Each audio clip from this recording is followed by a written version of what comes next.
ವೀಕ್ಷಕರೇ, ಚೈತ್ರಯಾನಕ್ಕೆ ತಮಗೆಲ್ಲರಿಗೂ ನಲ್ಮೆಯ ಸ್ವಾಗತ. ಇದೊಂದು ಅದ್ಭುತ ಕಥೆ ಕೇಳಿ. ಒಬ್ಬನು ಮನಃಶಾಂತಿಯನ್ನ ಹುಡುಕಿಕೊಂಡು ವಿವಿಧ ಆಧ್ಯಾತ್ಮಿಕ ಗುರುಗಳು ಹೇಳಿದಂತೆ ವಿವಿಧ ರೀತಿಯಲ್ಲಿ ಪ್ರಯತ್ನಿಸ್ತಾ ಇದ್ದ.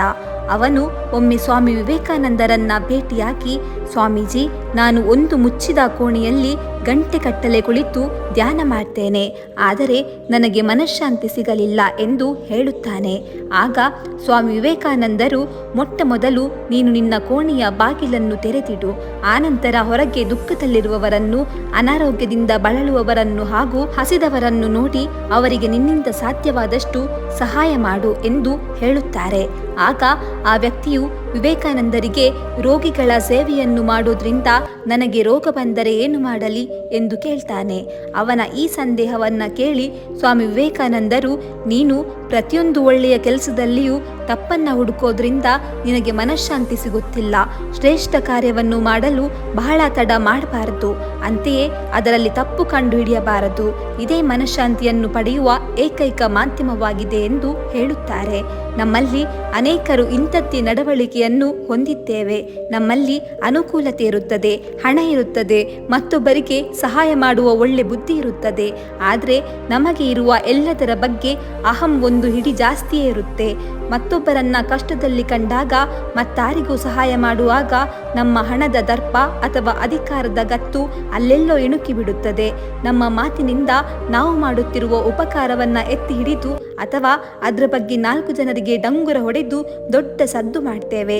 ಇಂದಿನ ದಿನಗಳಲ್ಲಿ ಅನಾಥಾಶ್ರಮಗಳಿಗೆ, ವೃದ್ಧಾಶ್ರಮಗಳಿಗೆ ಹೋಗಿ ಬಡ ಮಕ್ಕಳೊಂದಿಗೆ ತಮ್ಮ ಮಕ್ಕಳ ಹುಟ್ಟುಹಬ್ಬವನ್ನ ಆಚರಿಸಿ ಅದರ ಫೋಟೋಗಳನ್ನು ಸಾಮಾಜಿಕ ಜಾಲತಾಣಗಳಲ್ಲಿ ಹಂಚಿಕೊಳ್ಳುವ ಜನರನ್ನ ನಾವು ನೋಡಿರ್ತೇವೆ. ನಿಜವಾಗಿಯೂ ನಾವು ಸೇವೆ, ಸಹಾಯ ಎಂದು ಮಾಡುವುದಾದರೆ ಅದಕ್ಕೆ ಪ್ರದರ್ಶನದ ಅಗತ್ಯವಿದೆಯೇ? ಅದಕ್ಕಿಂತ ಹೆಚ್ಚಾಗಿ ಮತ್ತೊಬ್ಬರಿಗೆ ಸಹಾಯ ಮಾಡುವಾಗ ಅವರು ಜೀವನದಲ್ಲಿ ಸೋತಿದ್ದಾರೆ ಎಂದು ಅವರಿಗೆ ತಿಳಿಸಿ ನಂತರ ಸಹಾಯ ಮಾಡುವುದಾದರೆ ಅದರ ಹೆಚ್ಚುಗಾರಿಕೆ ಎಲ್ಲಿ ಉಳಿಯಿತು? ಜೀವನದಲ್ಲಿ ಎಲ್ಲ ಸಂಬಂಧಗಳು ಬಹಳ ಸೂಕ್ಷ್ಮವಾಗಿರುತ್ತವೆ.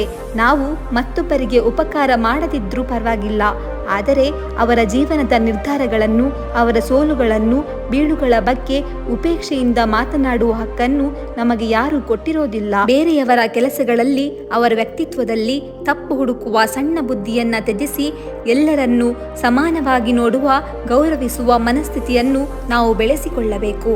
ಮತ್ತಾರು ಜೀವನದಲ್ಲಿ ತಪ್ಪು ನಿರ್ಧಾರಗಳನ್ನ ಮಾಡಿದ್ದಾರೆ, ಸೋತಿದ್ದಾರೆ ಎಂದಾದರೆ ಅವರು ಬದುಕಲು ಅನರ್ಹರು ಎಂದೇನಲ್ಲ.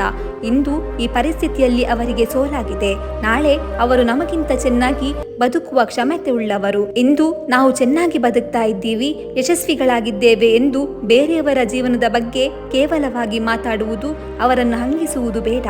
ಎಲ್ಲರ ಬದುಕು ವಿಭಿನ್ನ, ವಿಶಿಷ್ಟವಾಗಿರುತ್ತದೆ. ಇಂದು ಕೆಳಗಿರುವವರು ನಾಳೆ ಮೇಲೆ ಬರಲೇಬೇಕು.